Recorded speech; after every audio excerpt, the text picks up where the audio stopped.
Қандай елдің болмасын,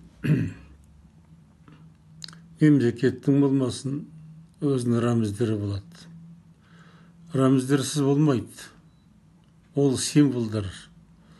Шенті ол символдар аспаннан түскен символдар емес.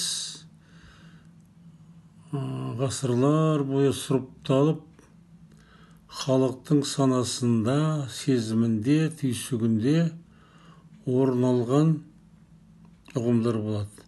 Мысалы, әнұран туралы айтсақ, гимн дейміз ғой. Болмаса байрағымыз туралы айтсақ, оның түсі, ондағы белгіленген символдар, ол тегіннен тегін емес. Болмаса мынау біздің герб дейміз. Осындай рәміздер мемлекеттің тарихын, оның дүние танымын, келешекке деген түсінігін беретін қасиетті мәселелер. Рәміздерді білуіміз керек.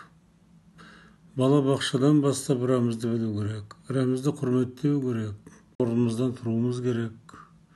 Кеудемізді жүрегімізге қоюымыз керек. Ұйып тұрып әнұранымызды айтуымыз керек. Бұл азаматтық сананың негізгі белгісі. Рәмізге деген қасиет, қадір қасиет, бұл біздің азаматтығымыздың негізі.